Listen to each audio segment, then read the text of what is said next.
Hey, I'm Michael Thompson, and I guess you could say my life has been turned upside down recently. I've been married to Jennifer Thompson for about 7 years now, and up until a few months ago, things seemed pretty solid. We met in college, hit it off right away, and before we knew it, we were planning our wedding. Life was good, well, at least that's what I thought. Jennifer works as a literature professor at the local university, while I manage a small tech firm downtown. We've always had our ups and downs, but nothing too serious. That is, until these past few months. I started noticing some subtle changes in her behavior. She'd come home later than usual, claiming she had extra work to do at the office. Sometimes she'd even cancel our weekend plans last minute, saying she needed to prepare for upcoming lectures. At first, I didn't think much of it. After all, she's always been dedicated to her job, but then came the phone calls. Every time her phone rang or buzzed, she'd practically dive for it, sometimes excusing herself to another room to take the call. I tried not to be paranoid, but something just didn't sit right with me. I asked her about it once, and she snapped back, "Michael, can't a woman have some privacy?" That was the first red flag, but little did I know, it was only the beginning of a much bigger storm brewing on the horizon. I'm here today because I need some advice. I feel like I'm drowning in confusion and betrayal, and I don't know how to navigate this mess. Any thoughts or experiences from others who've been through something similar would be appreciated. So, a couple of weeks after that phone call incident, things started getting even weirder. It was a Friday evening, and Jennifer had told me she was going to a department meeting at the university. I believed her, no reason not to. But something inside me just couldn't shake the feeling that something wasn't right. I decided to surprise her with dinner at her favorite Italian restaurant, thinking it would be a nice gesture. When I got there, I parked my car a block away and walked up to the faculty building where her office was located. As I approached, I saw her through the glass doors, talking animatedly on her phone. She was laughing, almost flirtatiously, which seemed odd considering it was supposed to be a work-related call. Curiosity got the better of me, so I quietly slipped into the building. The hallway was dimly lit, and I could hear her voice echoing from down the corridor. I crept closer, trying to stay out of sight, and peeked around the corner. That's when I saw him, a young guy, probably one of her students, sitting across from her desk.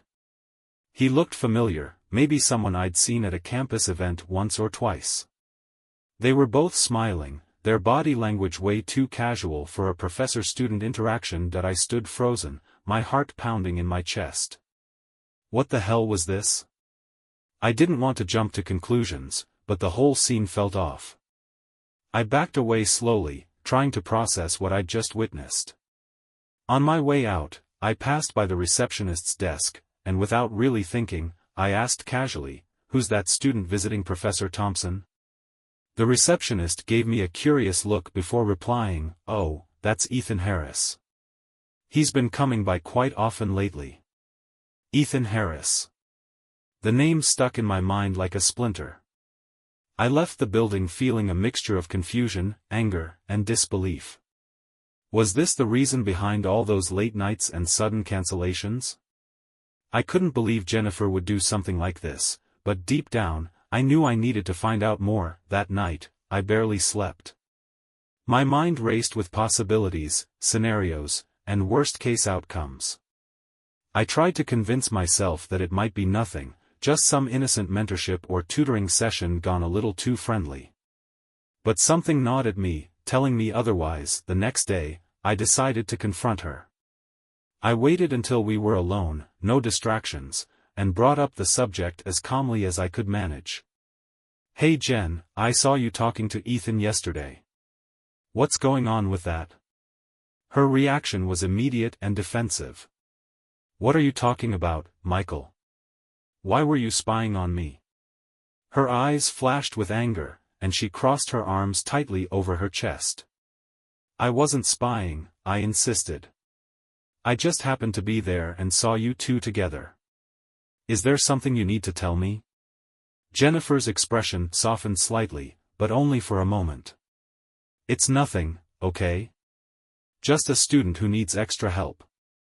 You're overreacting. But her words felt hollow, and her tone was laced with irritation. Something was definitely off, and I knew I wasn't imagining it. This was just the beginning of an unraveling web of lies and deceit that would soon come crashing down around us. After that tense conversation, I couldn't shake the feeling that something was terribly wrong. Jennifer's defensiveness and her dismissive attitude only fueled my suspicion. Over the next few days, I found myself obsessively checking her phone whenever she left it unattended, which wasn't often. She had become hypervigilant about keeping it close at all times, but one evening, luck was on my side. Jennifer had gone to take a shower after a particularly long day at work. I was sitting in the living room, pretending to read a book, but my mind was racing with thoughts of Ethan Harris and what he could possibly mean to her. When I heard the water running, I quietly made my way to our bedroom where her phone lay charging on the nightstand. With trembling hands, I picked up the device. It was locked, of course, but I knew her passcode from years of shared digital lives. My heart pounded as I entered the numbers, and the screen unlocked. The first thing I saw was a flurry of messages. They weren't just any messages, they were from Ethan Harris.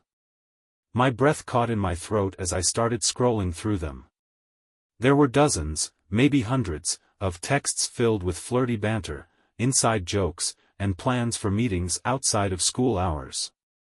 One message stood out like a knife to my gut: "Can't wait to see you tonight. Missed you today." Me too.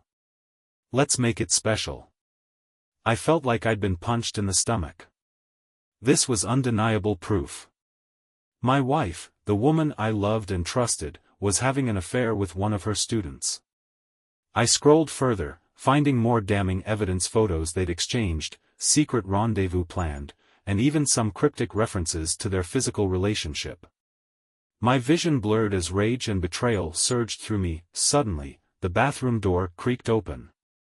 Panicked, I quickly locked the phone and placed it back on the nightstand, rushing to the living room before she could catch me. I tried to compose myself, but my mind was reeling. How could this have happened? How could she do this to us? When Jennifer emerged from the shower, she seemed oblivious to my turmoil. She smiled faintly as she sat down beside me, but I couldn't meet her eyes. Every fiber of my being wanted to confront her right then and there, but I needed to gather my thoughts, to plan my approach carefully. That night, I barely slept. Each time I closed my eyes, images of those messages flashed before me. By morning, I was a wreck. I knew I had to face her, but I also knew it wouldn't be easy. She was already so defensive. How would she react when presented with undeniable evidence? As breakfast preparations began, I decided it was now or never. With the phone clutched tightly in my hand, I approached her in the kitchen. "Jen," I said, my voice shaking slightly. "We need to talk." She turned around, sensing the gravity in my tone. "What is it, Michael?" she asked, her eyes narrowing suspiciously. "I know about Ethan," I blurted out, unable to hold it in any longer. "I've seen the messages. I know everything." Her face went pale, and for a moment, she looked like a deer caught in headlights. Then, her expression hardened into defiance. "You had no right to go through my phone," she spat, her voice rising. "That's not the point." I shouted back, my anger finally breaking free. "The point is that you're cheating on me with a student. How could you do this?" She crossed her arms, her lips pressed into a thin line. "It's not what you think, Michael. He means nothing to me. It was just a mistake." "A mistake?" I echoed incredulously. "Hundreds of messages and meetings are a mistake? You expect me to believe that?" Jennifer's eyes darted around the room, searching for an escape. "Look, I didn't want things to get this far. It just happened. I'm sorry." "Sorry?" I laughed bitterly. "Sorry doesn't cut it, Jen. How long has this been going on?" She hesitated, clearly trying to calculate her answer. "A few months," she admitted reluctantly. "But it's over now. I swear." I shook my head, feeling utterly defeated. I don't know if I can ever trust you again. The kitchen felt like a battlefield, the air thick with tension and unspoken accusations. Jennifer stood there, arms crossed defensively, her eyes darting around as if searching for an escape route. I was gripping the phone so tightly that my knuckles turned white, every muscle in my body taut with anger and betrayal. Months? I repeated, my voice barely above a whisper. You've been lying to me for months. She took a step back, her expression shifting from defiance to something closer to fear. Michael, please, she pleaded, her voice softer now, almost begging. It wasn't supposed to go this far. Ethan, he's just a student. It was never meant to be anything serious. I couldn't believe what I was hearing. Not meant to be serious. I laughed bitterly, the sound harsh and hollow. Jen, you've been exchanging messages like love-struck teenagers. You've been meeting him outside of work, sending him pictures, planning special nights together. How is that not serious? Her jaw tightened, and she looked away, unable to meet my gaze. I didn't want you to find out like this, she mumbled. I was going to end it. I swear. Oh, really? I shot back, my voice rising again. When were you planning on doing that? After another few months? Or maybe after he graduated and you could continue your little affair without anyone finding out? Jennifer flinched at the venom in my tone. That's not fair, Michael. You don't understand, I don't understand. I interrupted, my patience snapping completely. What exactly don't I understand, Jen? That my wife, the woman I trusted with everything, has been sleeping with a kid half her age? That she's been lying to me about where she's been, who she's been with, and what she's been doing? What am I missing here? She opened her mouth to speak, but no words came out. Her silence only fueled my rage. Do you even care about how much this hurts? I demanded, my voice cracking with emotion. How many times did you lie to my face? How many times did you tell me you were working late or meeting colleagues when you were actually with him? Tears welled up in her eyes, but I was past feeling sympathy. I'm sorry, she whispered, her voice breaking. I never wanted to hurt you.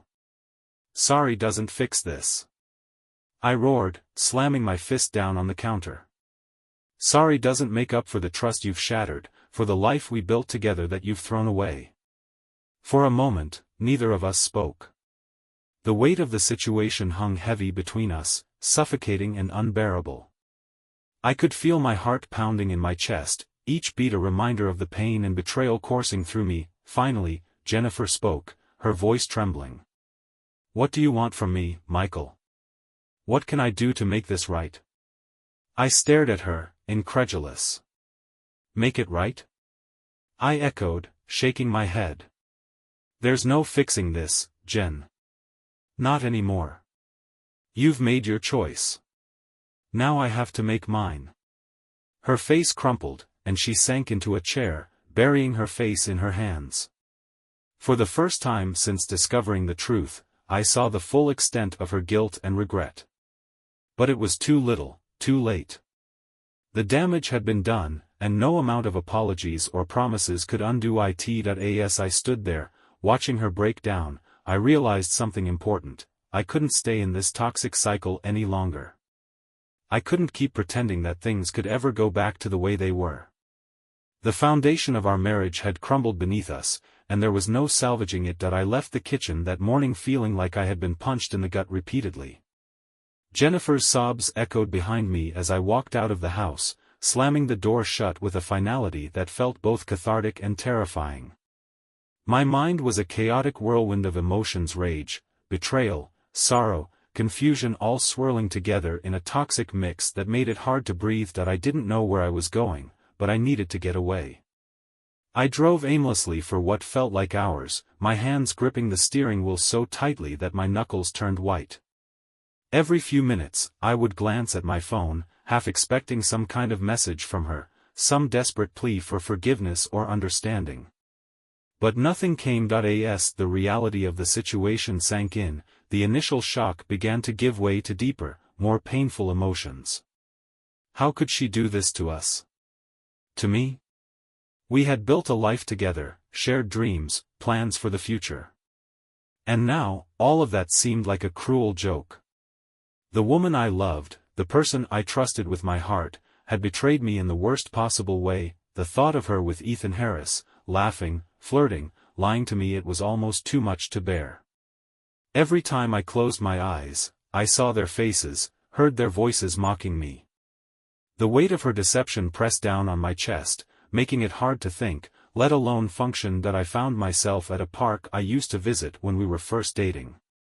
Back then, everything had seemed so simple, so full of promise. We'd sit on a bench by the lake, talking about our dreams, our hopes for the future. Now, those memories felt tainted, like they belonged to someone else entirely. Sitting there on the same bench, I allowed myself to feel the full extent of my pain. Tears streamed down my face as I finally let go of the anger and frustration, replaced instead by an overwhelming sense of loss. It wasn't just the end of our marriage that hurt, it was the loss of trust, of faith in the person I once believed I knew inside and out. Time passed slowly, the sun setting over the horizon as I sat there, lost in thought. Eventually, my phone buzzed in my pocket. I hesitated before pulling it out, already knowing who it would be.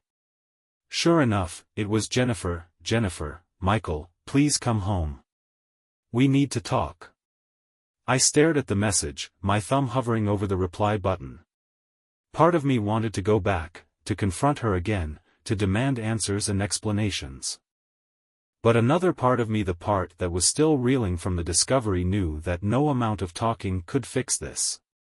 Some things couldn't be undone, no matter how much you wished otherwise. I deleted the message without responding and put the phone back in my pocket. Instead of heading home, I decided to drive to my brother's place. David had always been my rock, the one person I could turn to when things got tough. He'd understand, even if he couldn't fully comprehend the depth of my pain. When I arrived, David opened the door with a concerned look on his face. "Mike? What's wrong?" I stepped inside, barely able to hold it together. "Jen," I managed to choke out. She cheated on me." David's expression softened immediately. Without saying a word, he pulled me into a tight embrace, letting me cry on his shoulder like I hadn't done since I was a kid. For the first time since discovering the truth, I felt a glimmer of hope. Maybe, just maybe, I wasn't alone in this mess. Over the next few days, David helped me process my emotions. We talked through everything: my anger, my sadness, my fear of what the future held. He reminded me that it was okay to grieve the loss of my marriage, that healing would take time, and that it was important to focus on my own well-being. But despite his support, the pain lingered. Every day was a struggle, a constant battle between wanting to forgive and move on, and the overwhelming urge to lash out in anger. I vacillated between rage and despair, unable to find any semblance of peace. Eventually, I realized that I needed to make a decision. Could I ever trust Jennifer again, after everything she'd done? Was there any chance of salvaging what remained of our relationship, or was it time to cut my losses and walk away? The days turned into weeks, and the initial shock of Jennifer's betrayal began to morph into a more settled, albeit painful, reality. I found myself oscillating between anger and sadness, often in the same hour. One moment, I was furious at her lies and deceit; the next, I was mourning the loss of what we had once shared. David continued to be my anchor through it all. He'd listen patiently as I rambled about my feelings, offering advice when needed but mostly just being there for me. It was during one of these late-night talks that I finally started to consider what my next steps should be. "Mike," David said gently, "you need to decide what you want. Do you want to try and fix things with Jen, or is it time to move on?" I sighed heavily, rubbing my temples. "I don't know, Dave. Every time I think about forgiving her, I remember those messages, the way she lied to me. But then, I also remember the good times, the love we shared. It's like I'm torn in two." David nodded thoughtfully. That's understandable. But here's the thing, you can't keep living in this limbo. You need to make a choice, for your own sake. His words hit home. I couldn't keep going back and forth, letting the uncertainty eat away at me. I needed closure, one way or another. The following day, I decided to have a serious conversation with Jennifer. I wasn't sure where it would lead, but I knew we needed to talk things through if there was any hope of salvaging our relationship or ending it amicably. When I arrived home, Jennifer was sitting on the couch, her eyes red and puffy from crying. She looked up as I entered, her expression a mix of guilt and hope. "Michael," she whispered, standing up slowly. "I've been waiting for you." I nodded curtly, motioning for her to sit back down. "We need to talk," I said firmly, taking a seat across from her. She nodded, clasping her hands tightly in her lap. "I know. I've been thinking about everything, and I really am sorry, Michael. I never meant to hurt you." I took a deep breath, trying to keep my emotions in check. "Jen, I appreciate that you're sorry. But apologies aren't enough anymore. What happened between you and Ethan, it destroyed the trust one had in you. And trust is the foundation of any relationship." Tears welled up in her eyes again, but I pressed on. "I've been doing a lot of thinking, and I've come to realize something important. I need to know if I can ever trust you again. Can you honestly say that this affair is over? That there will be no more lies, no more secrets?" Jennifer hesitated, biting her lip. "Yes," she finally said, her voice barely above a whisper. "It's over, Michael. I swear. I'll do anything to make it up to you, to rebuild our marriage." I stared at her, searching her face for any sign of sincerity. Part of me wanted desperately to believe her, to give us another chance. But the other part, the part that had seen the evidence, felt the pain wasn't so sure. "I don't know if I can do that, Jen," I admitted, my voice cracking. "Even if you mean it now, how can I ever truly trust you again? How can I look at you without remembering what you did?" Her shoulders slumped, and she let out a shaky breath. "I understand," she said quietly. "I wouldn't blame you if you didn't want to try. But please know that I'm willing to do whatever it takes, even if you decide it's not enough." We sat in silence for a long while, the weight of our conversation hanging heavy between us. Finally, I spoke again, my voice steady but laced with emotion. "I need some time to think, Jen. This isn't something I can decide right away. I need to figure out what's best for me, for both of us." She nodded, wiping away her tears. "Take all the time you need, Michael. I'll respect whatever decision you make." As I left the house later that evening, I felt a strange sense of clarity. The decision wouldn't be easy, and it certainly wouldn't be quick. But for the first time since discovering the truth, I felt like I had a semblance of control over my life again. Over the next few weeks, I spent a lot of time reflecting on my marriage, on Jennifer, and on myself. I talked to friends, family, and even a therapist to help sort through my feelings. Slowly but surely, a resolution began to form in my mind. One evening, after much contemplation, I realized something important. I couldn't stay in a relationship built on lies and mistrust. No matter how much I loved Jennifer, the damage done was too great to repair. I needed to walk away, to start fresh and focus on healing. The next day, I called Jennifer and asked her to meet me at a neutral location, a quiet cafe downtown. When she arrived, I could see the anxiety etched on her face, but I remained calm and composed. "Jen," I began, taking a deep breath, "after a lot of thought and reflection, I've made a decision. I can't continue this marriage. The trust we once had is gone, and I don't think it can ever be rebuilt." Her face fell, and fresh tears spilled down her cheeks. "Are you sure, Michael? Is there really no way we can work through this?" I shook my head sadly. "I wish there was, but I've come to accept that this is what's best for both of us. We deserve better than a life filled with suspicion and doubt." She nodded slowly, understanding dawning in her eyes. "I get it," she whispered. "And I'm sorry, Michael. Truly sorry." We parted ways that day with a sense of finality, though tinged with a bittersweet acceptance. It wasn't an easy decision, but it was the right one for me. As I walked away from that cafe, a strange sense of peace washed over me. It was an odd feeling, given the circumstances. After all, I had just ended my marriage. But there was also a weight lifted off my shoulders, a release from the constant turmoil and uncertainty that had plagued me for weeks. In the days that followed, I found myself reflecting on everything that had happened.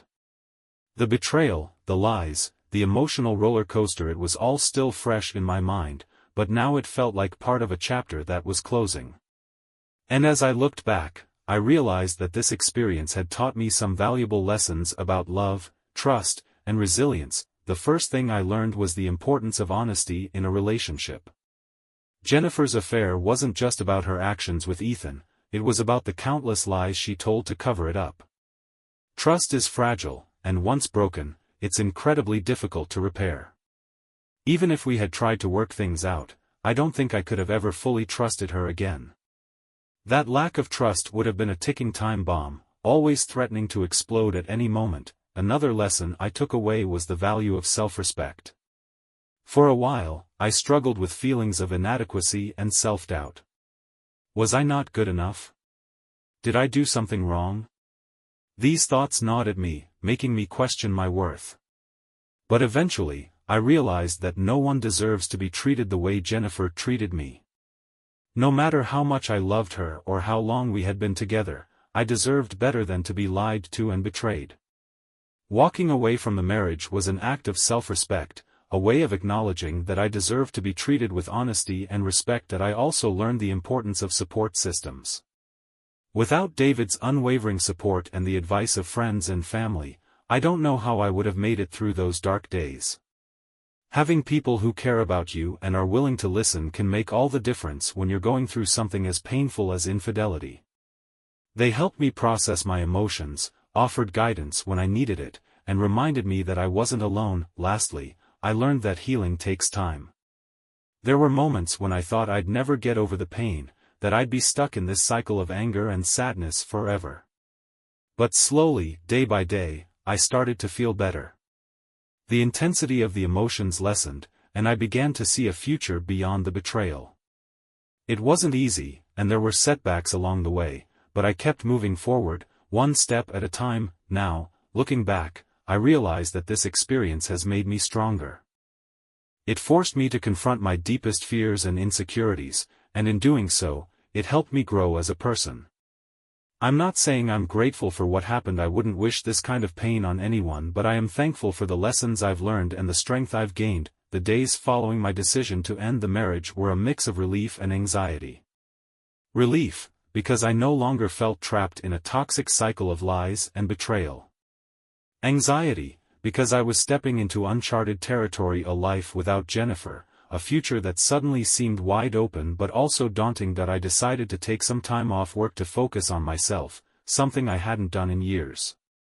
It was during this period of self-reflection that I began to rediscover parts of myself that had been neglected over the course of my marriage. Hobbies I used to love, like painting and hiking, slowly made their way back into my routine. I joined a local gym, not just for physical health but as a way to clear my mind and relieve stress. One afternoon, while wandering through a bookstore, I stumbled upon a section dedicated to personal growth and self-improvement. A particular book caught my eye, The Road Less Traveled by M. Scott Peck. As I flipped through its pages, I found comfort in its message about embracing challenges and taking responsibility for one's own happiness. It resonated with me deeply, reminding me that this new chapter in my life was an opportunity to grow, not just a setback. With renewed determination, I started setting small goals for myself. I signed up for a pottery class at a nearby community center, something I'd always wanted to try but never had the time for. The tactile nature of working with clay provided a soothing escape from the mental chaos that had consumed me for so long. Each piece I created felt like a metaphor for my journey, one step at a time, shaping and molding until something beautiful emerged. During one of these classes, I met Sarah, a kind-hearted woman who shared my passion for creativity. We quickly bonded over our love for art and soon became friends. Unlike many of the people I knew, Sarah didn't pry or ask too many questions about my personal life. Instead, she offered a refreshing sense of normalcy, inviting me to join her and her friends for coffee outings and weekend hikes. It wasn't long before I found myself looking forward to these gatherings, appreciating the camaraderie and laughter they brought. For the first time in months, I felt a genuine connection to others, free from the weight of betrayal and mistrust. These new friendships helped me realize that life could still be fulfilling and joyful, even after such a devastating blow. As weeks turned into months, I gradually adjusted to my new reality. The initial pain of Jennifer's betrayal still lingered, but it no longer consumed me. Therapy sessions continued to help me process lingering emotions, providing a safe space to vent frustrations and celebrate small victories. My therapist reminded me that healing isn't linear. It's okay to have good days and bad days, and progress takes time. One evening, as I sat on my balcony watching the sunset, I reflected on how far I'd come. The man sitting there now was different from the one who had discovered his wife's infidelity months ago. He was more resilient, more self-aware, and more determined to live authentically. I realized that while I couldn't change the past, I could shape my future. The idea of dating again seemed both terrifying and exciting. Part of me was hesitant, worried about repeating old patterns or getting hurt again. But another part of me was curious. What if there was someone out there who truly valued honesty and trust?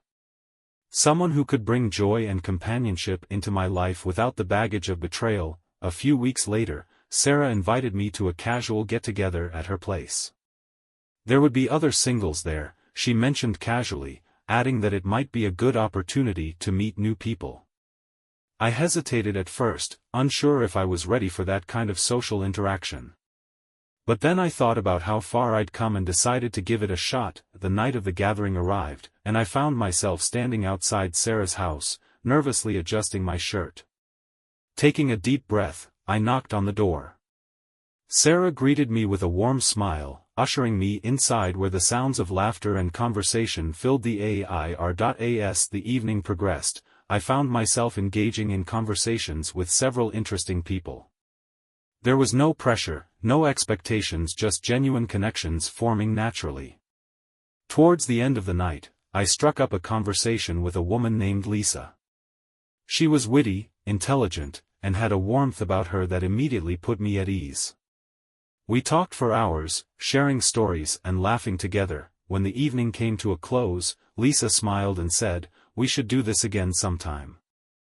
I nodded, feeling a flicker of hope. Maybe, just maybe, there was room for new beginnings in my life. The days following the get-together at Sarah's were a whirlwind of emotions. On one hand, I was excited about the possibility of meeting someone new, someone who might bring joy and companionship back into my life. On the other hand, I couldn't shake the lingering doubts and fears that came with opening myself up to love again. Lisa and I exchanged numbers that night, and soon we started texting regularly. Our conversations were light and easy, filled with shared interests and mutual respect. It felt good to connect with someone on a personal level without the weight of past betrayals hanging over me. But as our interactions grew more frequent, so did my anxiety. One evening, while lying in bed, I found myself scrolling through old messages Jennifer and I had exchanged during happier times. The contrast between those heartfelt exchanges and the lies she had told hit me like a punch to the gut. My heart raced, and a wave of nausea washed over me. How could I trust anyone again? What if Lisa turned out to be just like Jennifer, charming and loving on the surface but deceitful beneath? I tossed and turned for hours, unable to shake these thoughts. Finally, I picked up my phone and dialed David's number. He answered groggily, his voice thick with sleep. "Mike? Everything okay?" "Yeah, sorry for calling so late," I said, my voice shaky. I've been thinking about everything, and I'm not sure I can do this. What if I end up getting hurt again?" David sighed softly, understanding my turmoil. "Look, Mike, I get it. Trust is hard to rebuild after something like what you went through. But you can't let fear dictate your future. You're stronger than that. But how do I know when it's safe to trust someone again? I asked, frustration creeping into my tone. What if I miss the signs, or worse, ignore them because I want things to work out? David paused thoughtfully before responding. Trust isn't about ignoring red flags, Mike. It's about being aware and setting boundaries. You need to communicate openly with Lisa, share your feelings and concerns. If she's worth it, she'll understand and respect your need for honesty and transparency. His words struck a chord. Communication had always been a cornerstone of any healthy relationship, yet it was something Jennifer and I had neglected. Maybe, just maybe, I could learn from that mistake and build something better this time around. The next day, I decided to have an honest conversation with Lisa. We met at a cozy cafe, the kind with soft lighting and the smell of freshly brewed coffee filling the air. As we settled into our seats, I took a deep breath, preparing myself for what I needed to say. Lisa, I began, my voice steady but laced with emotion, there's something important I need to talk to you about. She looked at me curiously, her eyes warm and inviting. Of course, Michael. What's on your mind? I hesitated for a moment, unsure of how to phrase it. Finally, I just dove in. You know I've been divorced recently, right? She nodded. Yeah, you mentioned it briefly. Is everything okay? Well, the reason behind the divorce was infidelity, I admitted, feeling a lump form in my throat. My ex-wife cheated on me, and it was really hard to deal with. I'm still working through some of the emotional fallout. Lisa's expression softened, and she reached across the table to gently take my hand.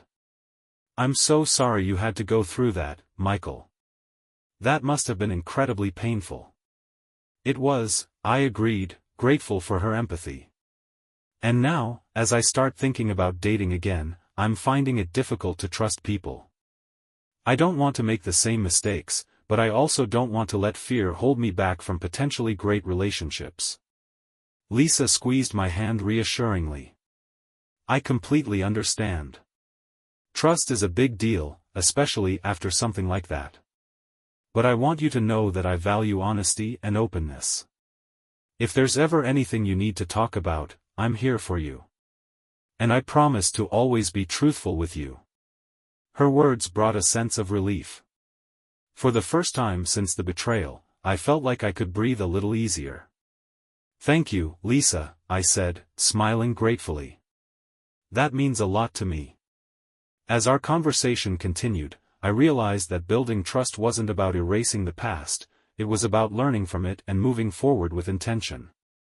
Lisa's willingness to listen and her commitment to honesty gave me hope that perhaps, in time, I could learn to trust again. Over the following weeks, Lisa and I grew closer, our bond strengthening with each passing day.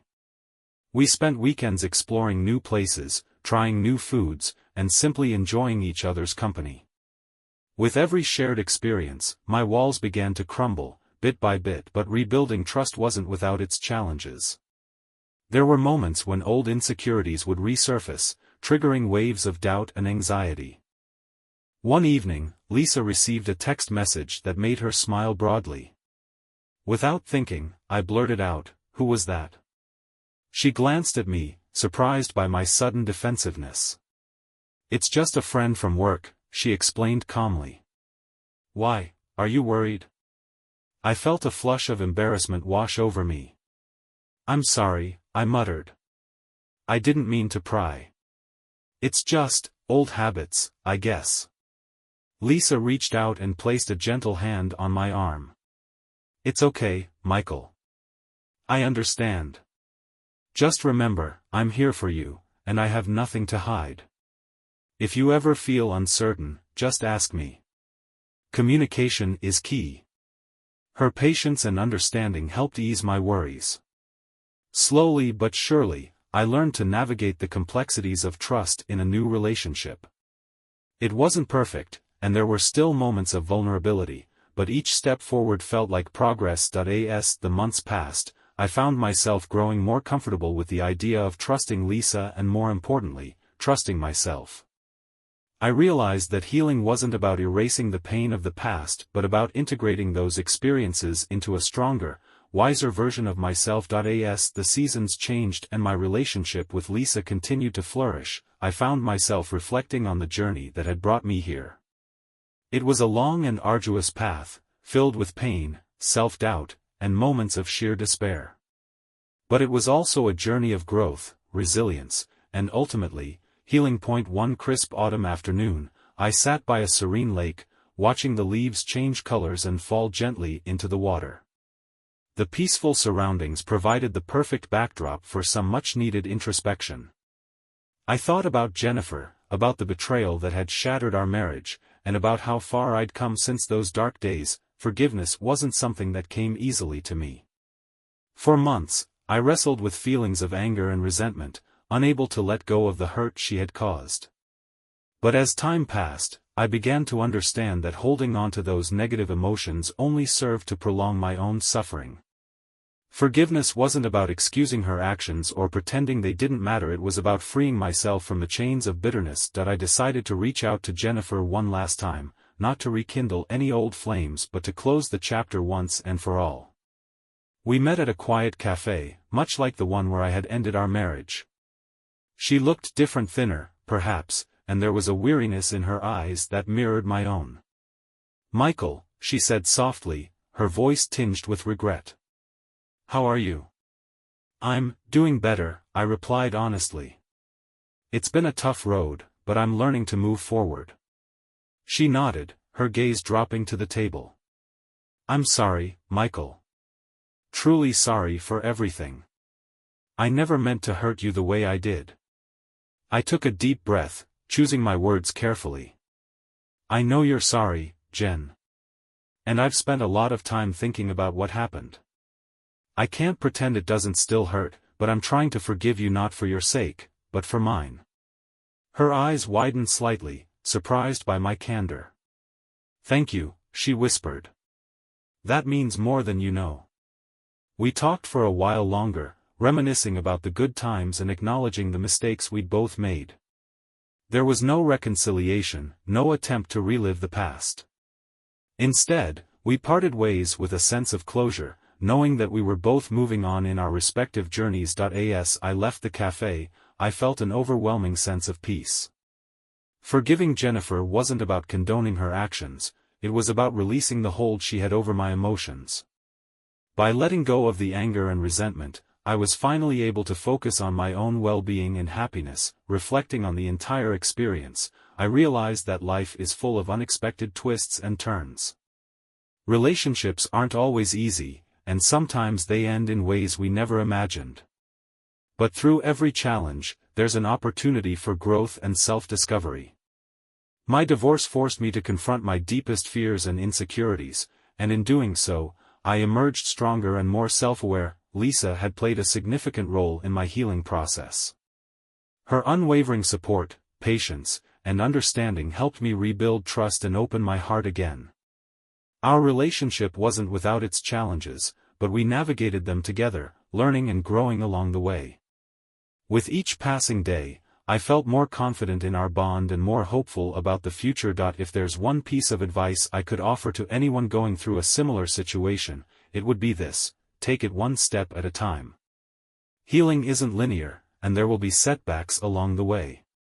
But with perseverance, self-compassion, and the right support system, it is possible to find peace and move forward. In the end, I learned that love and trust are precious gifts, ones that must be nurtured and respected. They require effort, communication, and a willingness to be vulnerable. While my marriage to Jennifer ended in heartbreak, it also taught me invaluable lessons about what truly matters in life. As I walked away from the cafe that day, I felt a renewed sense of purpose. Life had dealt me a difficult hand, but I had chosen to play it with strength and resilience. And while I couldn't predict what the future held, I knew that I was ready to embrace whatever came next on my own terms, with an open heart and a clear mind.